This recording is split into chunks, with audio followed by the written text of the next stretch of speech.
Hoy toca la lección número 2 sobre el modelo caballeresco. Vamos a hablar desde un punto de vista global.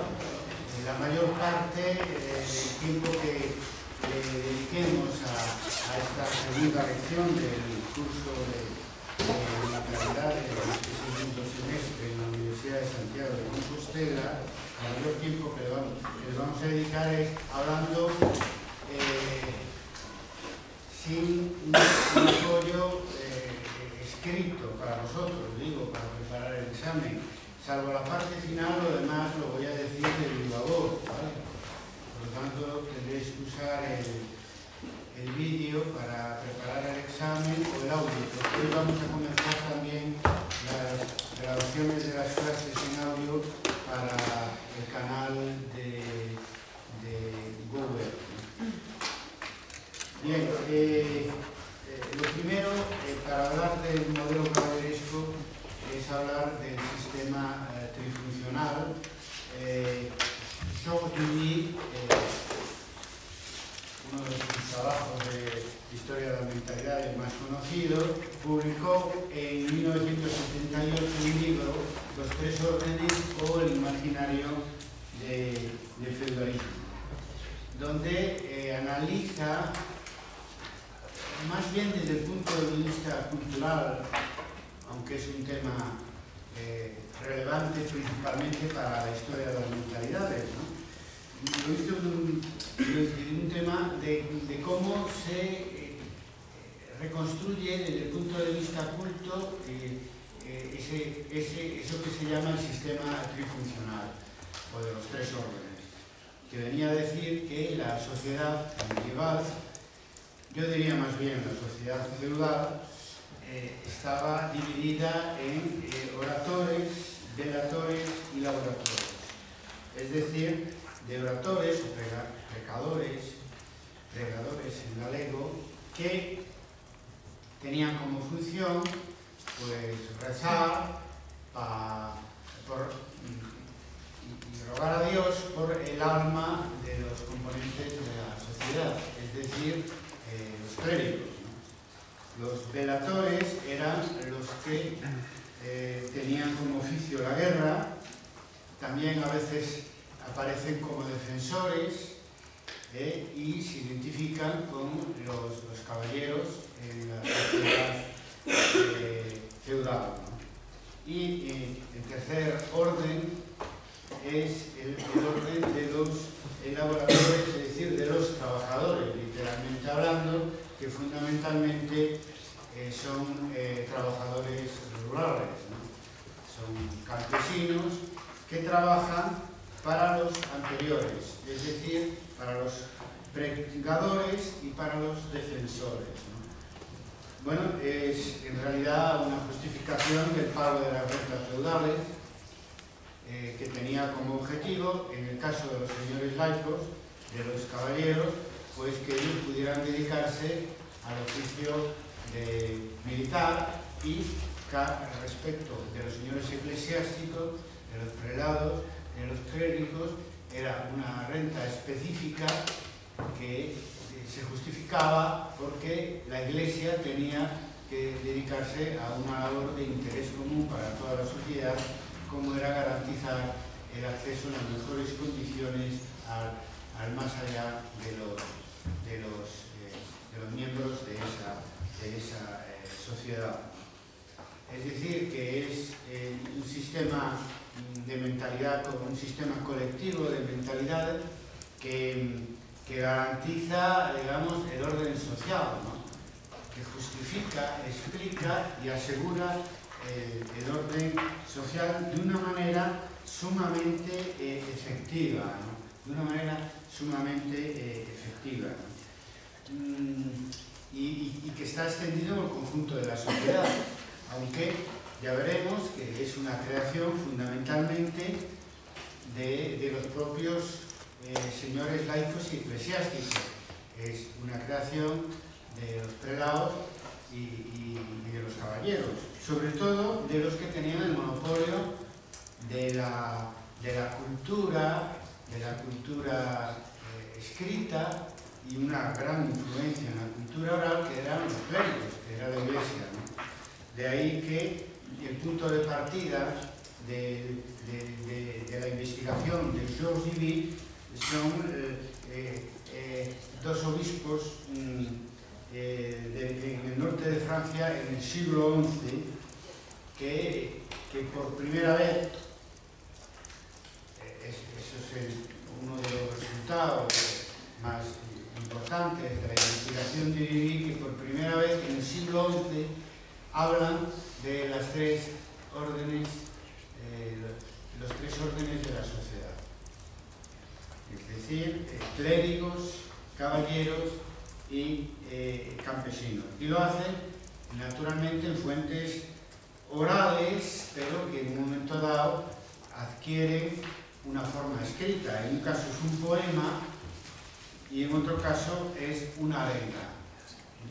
Una arenga por parte de uno de estos dos obispos francos, ¿no? El siglo que los primeros datos sobre el sistema trifuncional en la Edad Media aparecen en el siglo XI, lo veremos a lo largo de la lección, que tiene que ver con el hecho de que es el siglo en que se funda el sistema feudal. Nosotros diferenciamos entre la sociedad feudal, siglo XI, siglo XV, y la sociedad medieval, que por convención académica se inicia en el siglo V con las invasiones germánicas y termina al mismo tiempo que el sistema feudal medieval en el siglo XV, a finales del siglo XV. Por lo tanto, el siglo XI es decisivo, es el origen de la Edad Media plena, es el comienzo de la Edad Media plena, y donde se constituye tanto el sistema social como económico, como cultural, como de mentalidad, como, y esto también es muy importante, el sistema de poder monárquico, ¿no? De una manera más, tal como conocemos la monarquía medieval. Claro, decía que el trabajo de Duby se parece más, está entre una historia intelectual y una historia de las mentalidades. Porque claro, él lo presenta como una historia de las mentalidades porque el sistema trifuncional no es simplemente una ideología, sino que tiene que ver, como explicamos en la lección primera, sobre el concepto de mentalidad que aplicamos a la historia y que se aplica también en antropología y en psicología y en otras ciencias sociales. Es un sistema amplio que va más allá de la pura ideología y que, por lo tanto, lo que estudiamos y buscamos para hacer en historia de las mentalidades no solo son ideas, sino también, ya lo dijimos, sentimientos, imaginarios, inconscientes, hábitos. Es un concepto, por lo tanto, el de mentalidad mucho más operativo, historiográficamente, que el concepto exclusivamente de ideología, ¿no? Por eso que la historia de las mentalidades incluye la historia cultural, que, en fin, fundamentalmente se basa en fuentes escritas, de autoría intelectual, que las hay también en todas las épocas históricas. Hoy en día sigue siendo importante para la transmisión y la difusión de las ideas la historia de las mentalidades, pero para las sociedades precapitalistas todavía es más importante, porque el racionalismo como tal no nace hasta el siglo XVII. Por lo tanto, estamos en un tipo de sociedades que no sobra recordar, son en su gran mayoría analfabetas, hasta el siglo XX realmente no se generaliza la alfabetización en nuestras sociedades occidentales, y al mismo tiempo son sociedades donde el peso de la mentalidad es todavía mayor que en la edad contemporánea respecto del peso de la ideología. Sobre todo porque son sociedades donde la visión del mundo desde el punto de vista religioso no solo es mayoritaria, es que no no existe una referencia rival del sistema mental religioso para la época medieval. Es muy importante tenerlo en cuenta, ¿no? Evidentemente, del grado de cumplimiento de los preceptos religiosos y de otros factores, desde el punto de vista de la visión del mundo, de la mentalidad colectiva.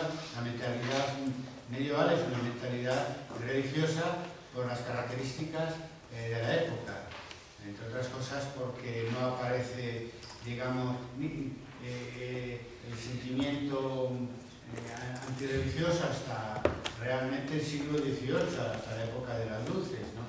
Incluso en la época del racionalismo, en el siglo XVII, los fundadores de la ciencia son profundamente religiosos, como Descartes, desde el punto de vista de la filosofía, y Newton desde el punto de vista de la física.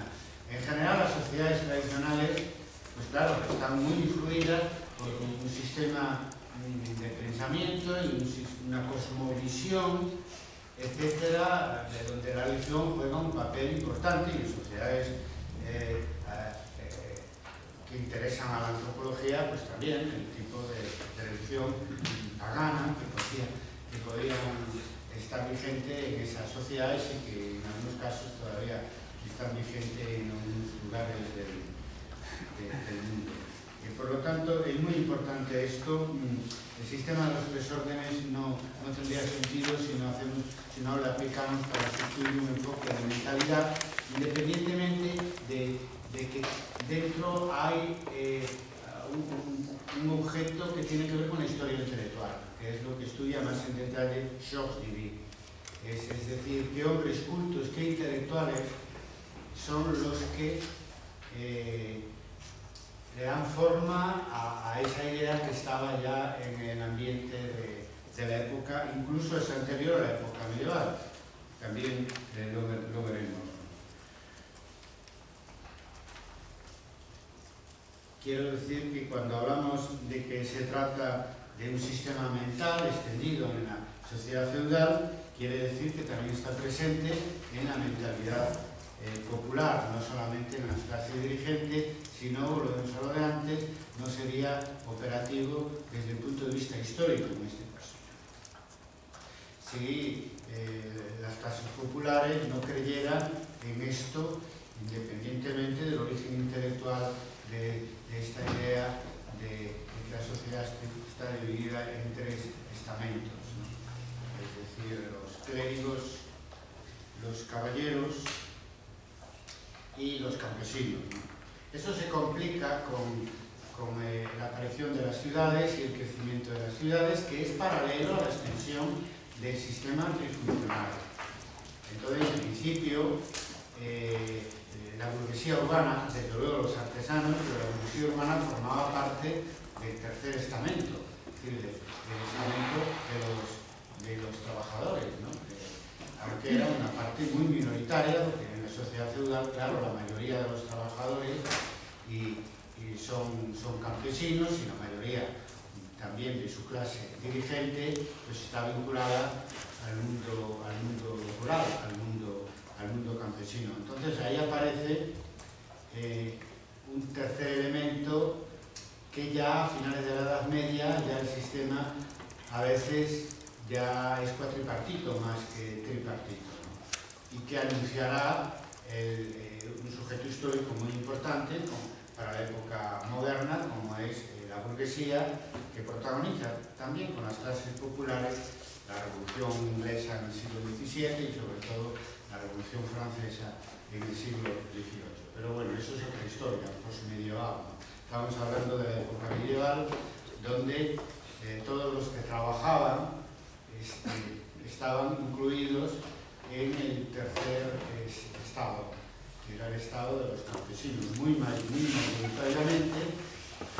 Y claro, decía que tienen que pagar pues a todos los que son señores y la renta señorial, y además, no lo dije, y es muy importante, a la Iglesia además rentas específicas, como es el diezmo eclesiástico, la décima parte de los productos. Para la Iglesia específicamente, de esa manera cobraba era beneficiaria de dos tipos de impuestos o de servicios, ¿no? A los que tenía derecho, por un lado como señor feudal y por otro lado como institución eclesiástica, y en ambos casos por el mismo motivo, ¿no? De asegurar la salvación del alma de sus feligreses, de los habitantes, en el ámbito de que estemos hablando, porque claro, se paga tributo en la parroquia, se paga tributo en la diócesis, se paga tributo a los monasterios, etc. Toda una articulación que se estudia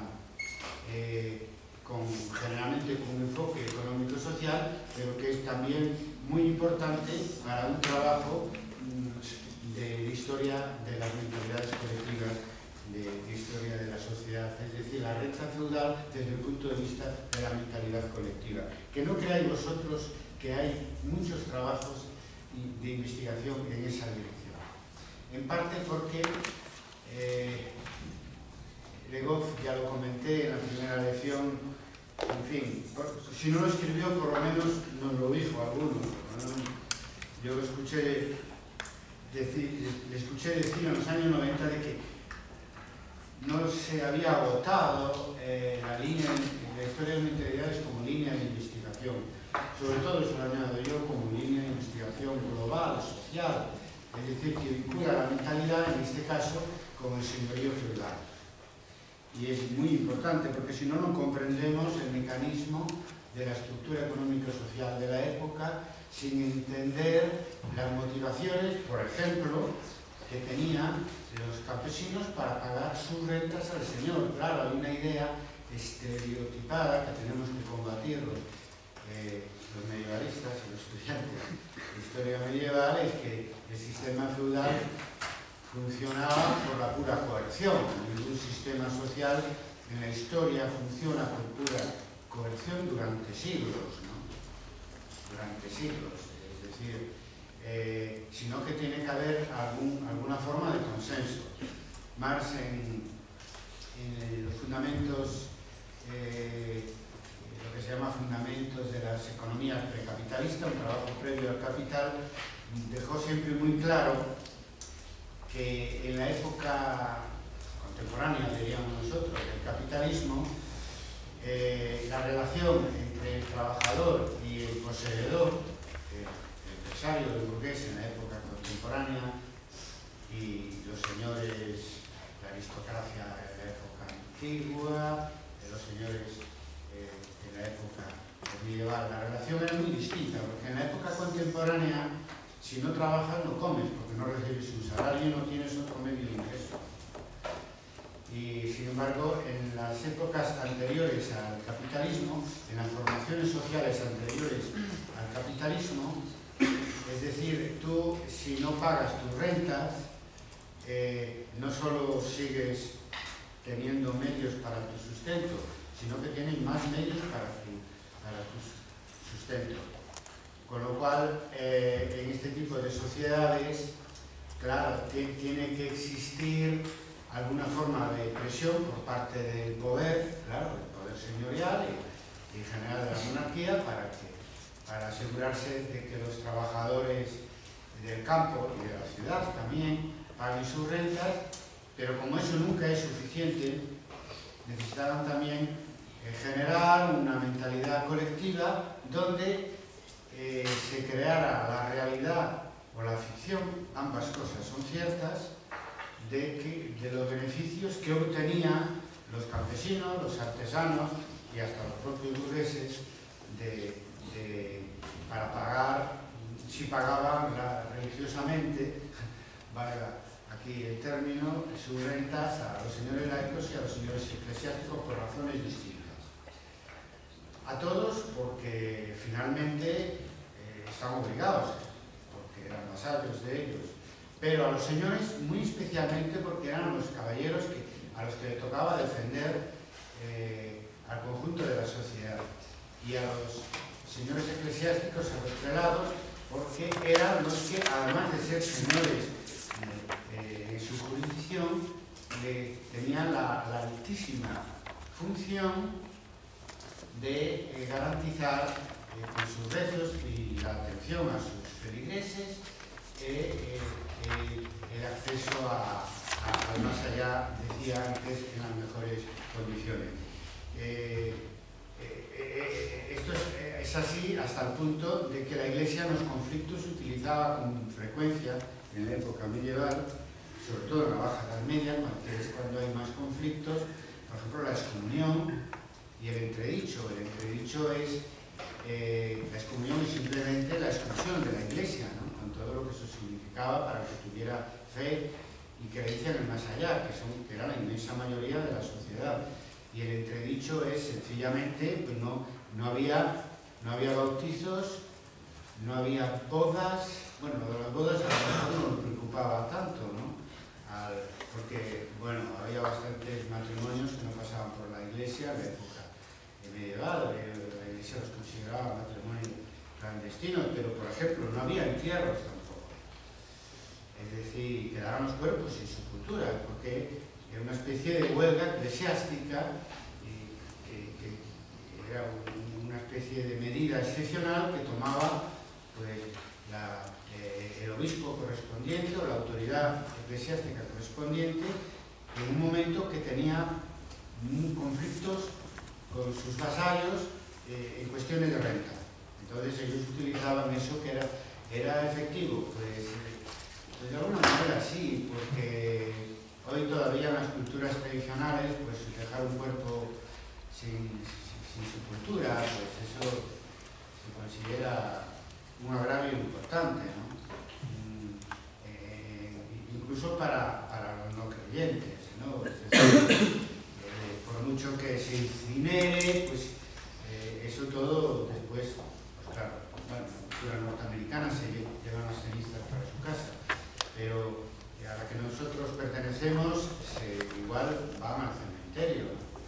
Es decir, esas cenizas, y aún así una parte importante de la sociedad tradicional no está de acuerdo con la incineración. Imaginaros cómo sería eso en la época medieval, ¿no? Es decir, donde no había otra manera de pensar que no fuera la manera religiosa, por mucho que se siguieran poco o nada digamos, las orientaciones de los sínodos y las orientaciones sobre lo que tendría que ser un buen cristiano. Por lo tanto, el tema del pago de las rentas y el tema de los conflictos sociales y en general la historia económica y social separada de la historia de mentalidades no se entiende concretamente en este caso concreto. ¿Por qué? Porque el sistema de los tres órdenes lo que hace es enmascarar, digamos, el sistema de clases medieval, ¿no? De alguna manera. ¿Por qué? Porque, claro, lo sabemos en las épocas de conflicto social, y no digamos en momentos de gran revuelta social, porque sabemos que en ese momento los que están en conflicto no distinguen entre el señor eclesiástico y el señor laico. Los conflictos se dan en ambos tipos de señorío feudal, ¿no? Y entonces en ese momento ya no se valora por parte de las partes en conflicto, sobre todo de la parte popular, no se valora los beneficios que pueden obtener por parte del señor en cuanto a administrador de la justicia, defensor de la sociedad, y por parte del clérigo, sea monasterio, sea iglesia catedral, en cuanto a los beneficios de tipo espiritual. Y ahí es donde aparece ya en toda su desnudez la estructura de clase de la sociedad, fundamentalmente con una clase dirigente que son los señores feudales, independientemente de que sean laicos o que sean eclesiásticos, y con un mundo de dependientes, de vasallos, que se enfrentan a sus señores independientemente de su condición laica o su condición eclesiástica. Luego hay diferencias, hay matices. Por eso y esa misma estructura de clases aparece más a la luz y otras veces más sumergida, porque es muy sencillo. En todas las clases, en todas las sociedades clasistas, que lo son todas desde el origen, la familia, la propiedad privada y el Estado, pues la lucha de clases existe, la conflictividad social existe, pero no de una manera permanente. Es decir, que si no son sociedades que no podían existir por su propia inestabilidad. Cuando se da una lucha de clases muy continua, generalmente es porque se está en un periodo de transición de un tipo de sociedad a otra. Después, en su mayor parte, la historia de una sociedad es una historia relativamente estable, donde los conflictos, que también forman parte de la estructura de esa sociedad, pues no alcanzan el grado de violencia que, por ejemplo, podemos estudiar al final de la Edad Media en todo el occidente medieval, precisamente por estar en un periodo de tránsito de la Edad Media a la Edad Moderna, de la sociedad feudal medieval al Estado moderno, a la sociedad estamental, donde ya os avanzo que, a diferencia del sistema de los tres órdenes, la sociedad estamental de la monarquía moderna, y no digamos de la monarquía absoluta, pues nos habla de una clasificación de las clases dirigentes,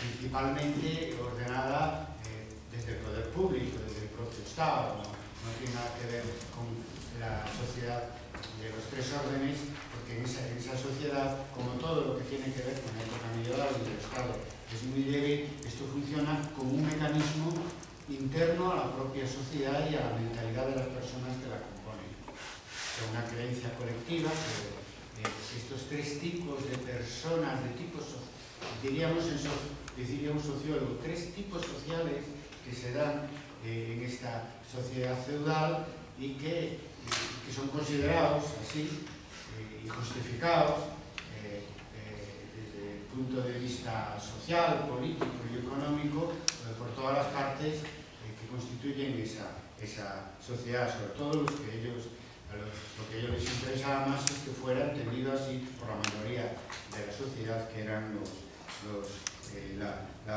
laboradores. Por lo tanto, esto no es una cuestión de historia intelectual, es una cuestión de historia social y no es una cuestión solo de historia de las mentalidades, es una cuestión incluso más amplia, una cuestión política que tiene que ver con el centro de la organización económica social, que es el pago de rentas, ¿no? Y el pago de rentas se justifica éticamente, socialmente, por esta vía, ¿no? Que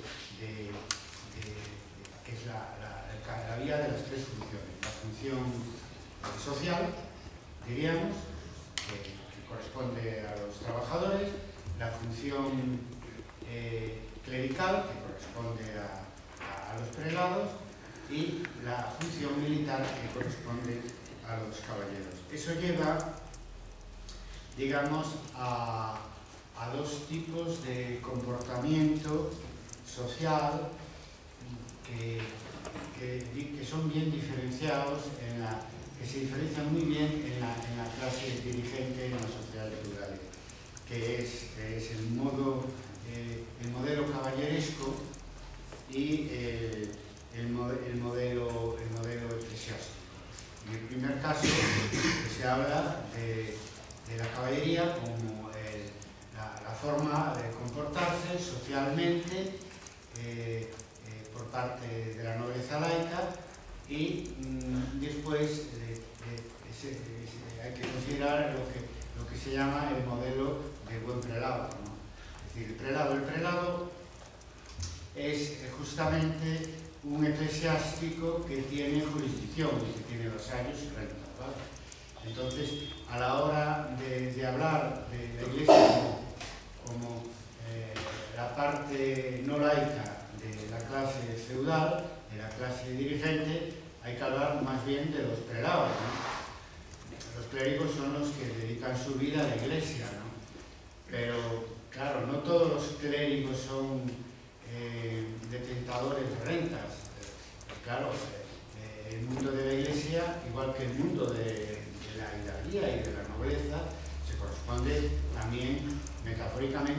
pirámide, ¿no? Donde está pues, el arzobispo y los obispos, y después los abades y monjes y los canónigos, y en la base de la iglesia pues los clérigos de base. Claro, tenemos que distinguir terminológicamente un prelado de un clérigo, porque un clérigo de base, bueno, si es párroco tiene unas rentas, que era muy habitual, pero muchos de ellos ni siquiera tenían parroquia, ¿no?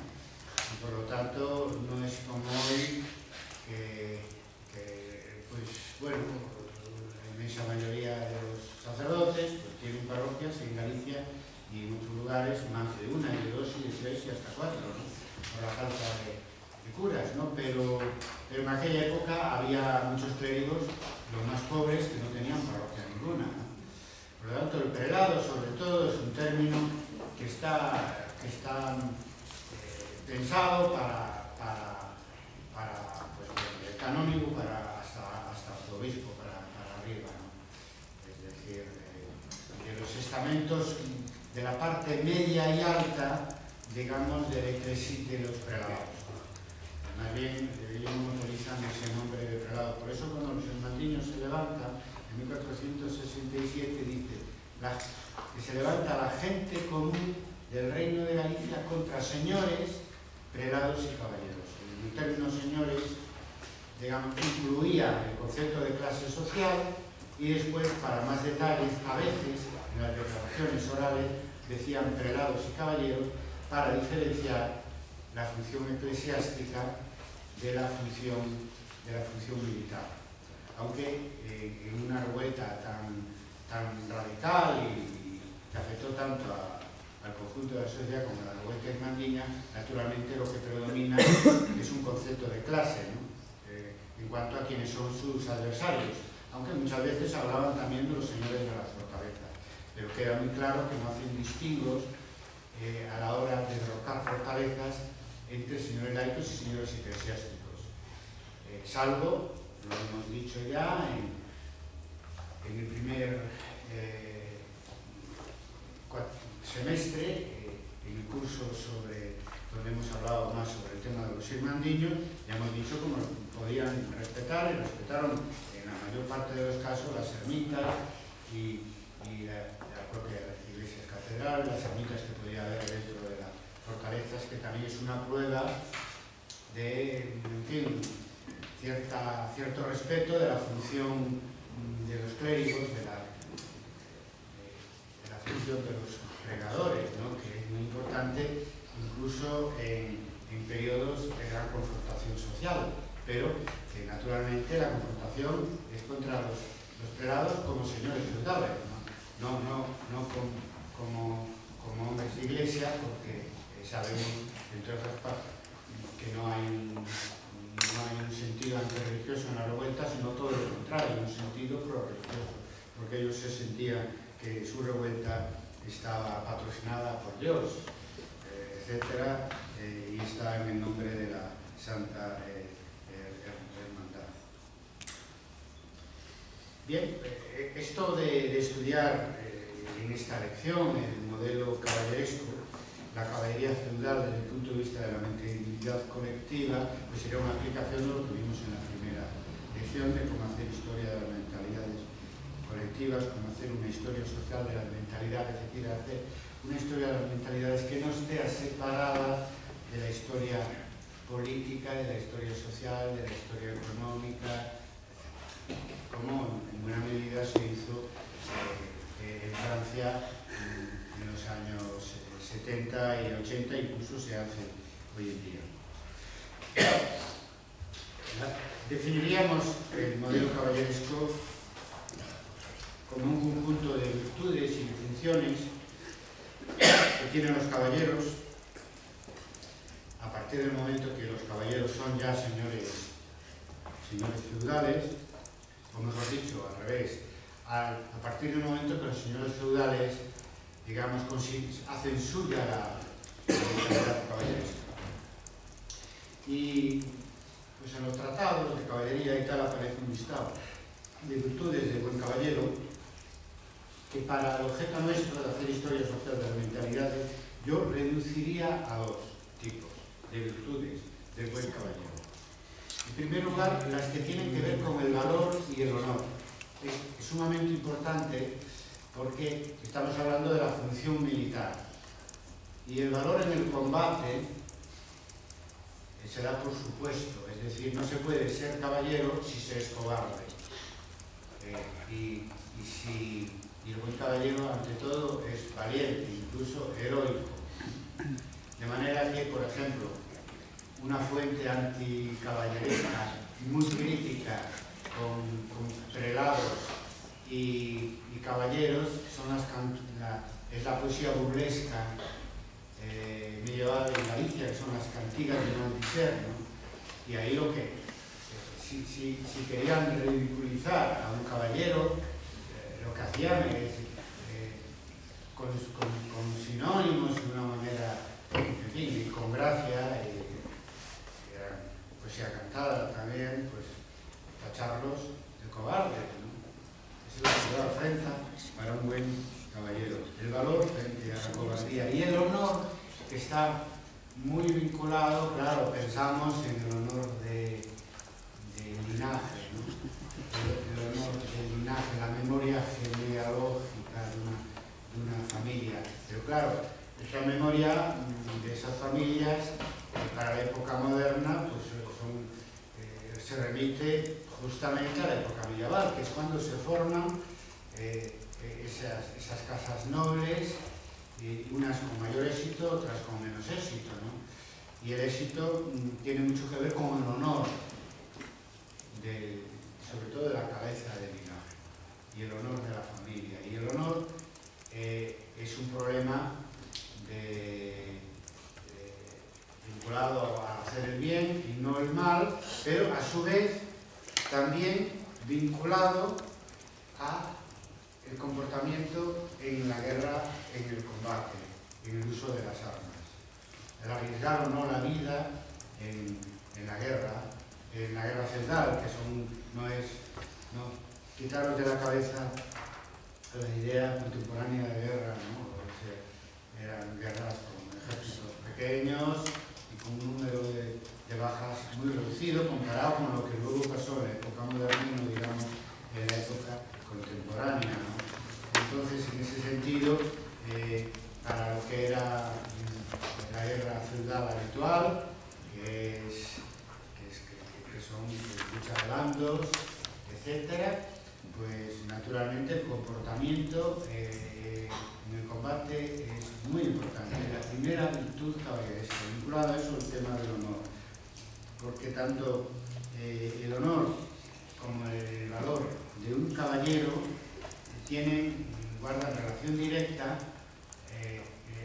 con la función militar y con la generación de una familia donde los padres enseñan a los hijos a comportarse como caballeros, o sea, donde se transmite la función militar, que es la base para el estatus de privilegio que esa familia, en general los señores feudales, detentan en una sociedad. Bueno, al joven caballero se le enseña en el patio de armas del castillo desde edad muy temprana el oficio de las armas, y ahí podríamos hablar de una formación permanente, porque el señor, que es el caballero que tiene que dar más ejemplo, el señor de la casa, pues claro, tiene que ejercitarse permanentemente, ¿no? Y entonces, para eso, claro, estaba naturalmente el patio de armas de la fortaleza, pero también la caza y los duelos y los torneos. Son cosas distintas todas. Es decir, los duelos tienen que ver con el honor, pero está vinculado también al mundo de las armas y al mundo del valor. Más bien la idea que tenemos de los duelos, pues para la época medieval son bueno, los caballeros que por honor se enfrentan en Hostalí, etcétera. Hay algunos bien documentados, como el puente de la Sidonia y un caballero que venció en ese puente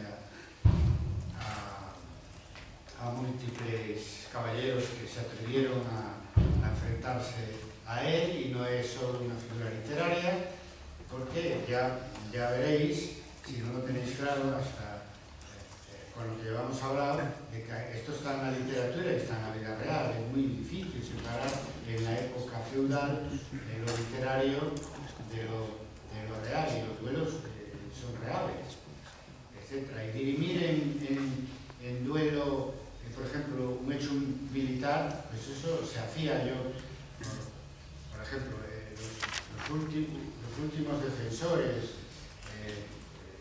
irmandiños, cuando recupera el sur de Galicia Pedro Madruga, se instalaron en la Lanzada, actualmente la playa de la Lanzada, en la esquina, todavía se conservan los restos de esa fortaleza.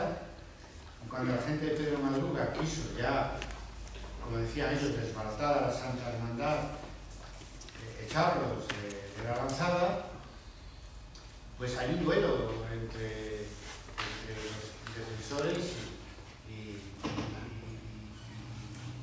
e hidalgos de Pedro Madruga en las puertas, ¿no? Eso que vemos en el cine y tal, eso era real. A veces dirimir una batalla en base a un duelo. Los duelos son muy importantes, y después hay duelos de menor entidad, duelos sencillamente por cuestiones de honor, ¿no?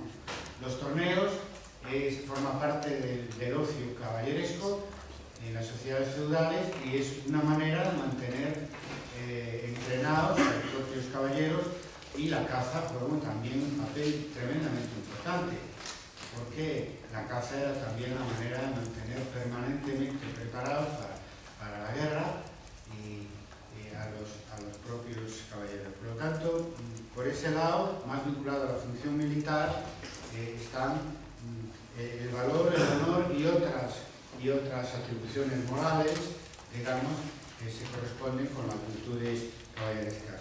Y la otra parte tiene que ver de una manera más directa con el sistema de los tres órdenes, porque los defensores tenían que defender al conjunto de la sociedad frente a terceros. Esto, como podéis imaginar, nace de los siglos anteriores, donde la falta de poder público, incluso como lo conoceremos posteriormente como un poder señorial, pues hace muy insegura la vida en lo que algunos llaman la Edad Oscura, ¿no? Entonces, las invasiones germánicas y, digamos, los siglos 9 y 10, que son ya siglos previos al feudalismo, donde ya la sociedad está más estructurada, ¿no? Entonces, es decir, de ese mundo tan inseguro que es la Alta Edad Media, pues surge la necesidad de seguridad, y de una casta, sí, podemos citar este término un poco apropiado a la terminología medieval, pero una casta que se especializa en los temas militares por propia necesidad del conjunto de la sociedad de tener quien defienda pues los poblados y de ataques que durante la Edad Media son repetidos en todo el occidente medieval por parte de los pueblos germánicos y de los pueblos nórdicos, ¿no? Las invasiones que vienen del centro y del norte de Europa son continuas desde el siglo V al siglo IX. Después, claro, hay que incluir todo el Islam ya a partir del siglo VIII en España. Entonces, las sociedades requerían una fuerza militar para defenderse, y alguien que encabezara esa fuerza militar. Por lo tanto, también es virtud caballeresca garantizar la paz, ofrecer seguridad a la población. Recordar que estamos hablando en el momento que se produjo ya la fusión entre la caballería y el señorío feudal.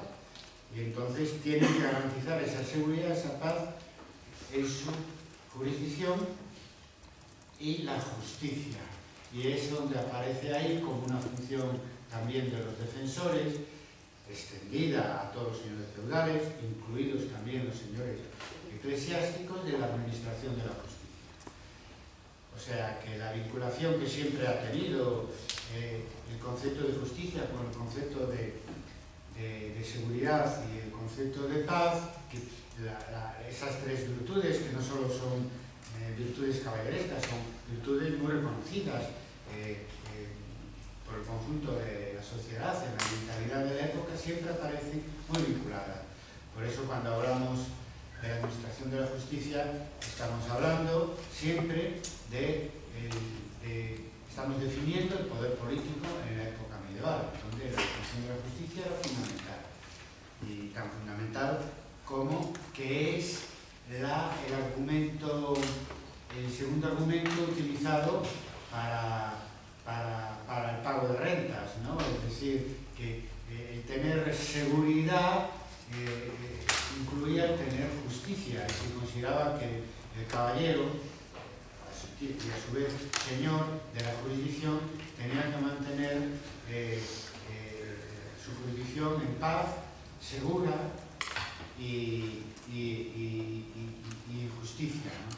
Porque claro, una sociedad donde no se administra la justicia, una sociedad además donde la violencia es tan epidérmica como la sociedad medieval en general, pues si no hay una administración de justicia, se dirimen los pleitos a través de la violencia, pero estoy hablando incluso de la violencia interpersonal, interfamiliar, interlocal, ¿no?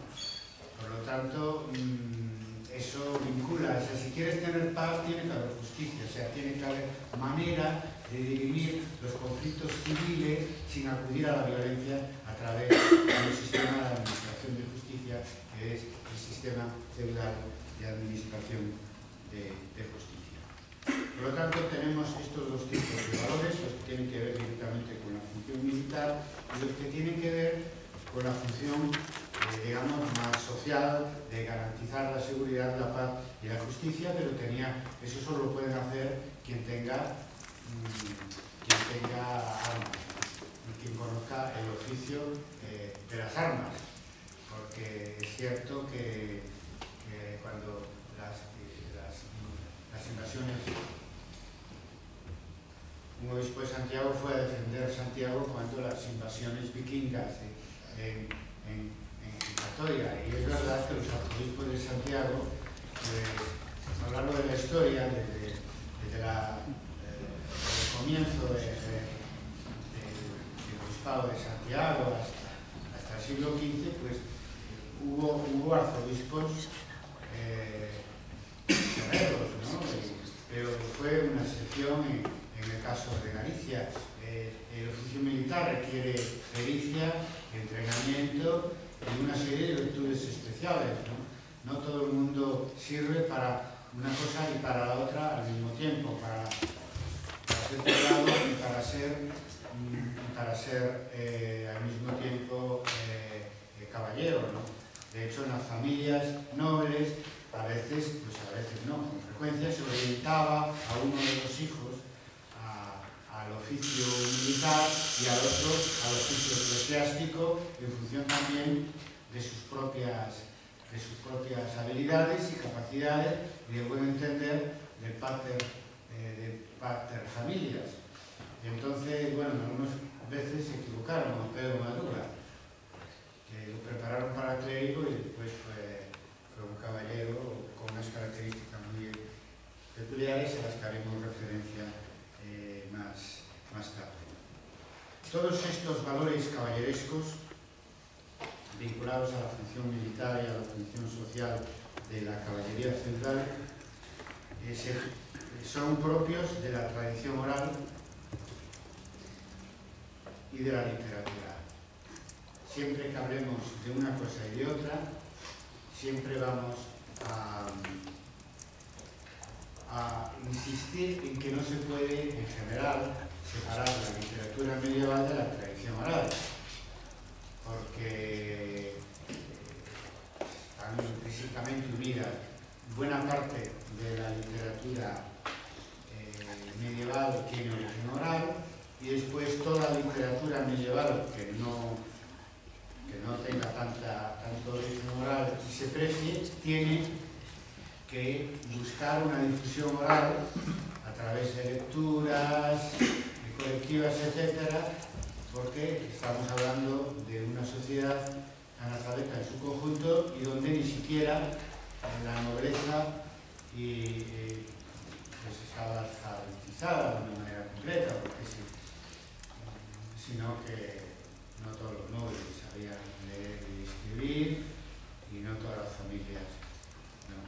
Y en el caso de los clérigos se daba menos, pero también había clérigos con una formación ínfima desde el punto de vista cultural. Pero bueno, hay que decir que sí, los clérigos tenían el monopolio de la lectura y de la escritura en buena medida, porque durante bastante tiempo son los intelectuales medievales por excelencia, ¿no? Aunque aparecerá ya en la plena Edad Media un intelectual no clérigo, generalmente a través del notariado y, en fin, y del mundo municipal y etcétera, ¿no?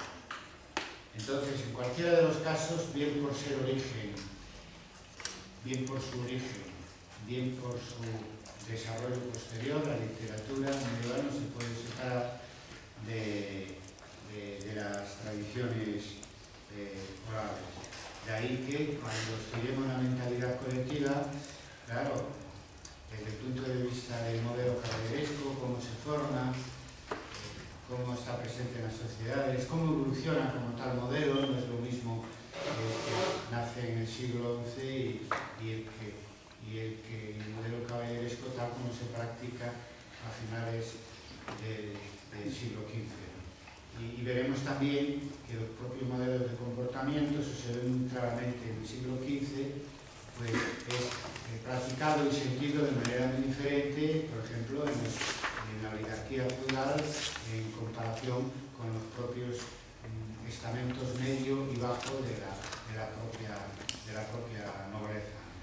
Por lo tanto, en ese sentido, claro, si hacemos historia social y al mismo tiempo historia de mentalidades, tenemos que ver cómo las mentalidades que estudiamos, en este caso el modelo caballeresco, es practicado dentro de la propia nobleza según sus diferentes extractos, y es percibido, incluso a veces intentado llevar a la práctica por los sectores plebeyos, por los sectores populares, y también cómo es y cuál es la relación también de la Iglesia como modelo caballeresco, sobre todo en el momento ese fundamental en que se produce la fusión del ideal caballeresco con la práctica del señorío.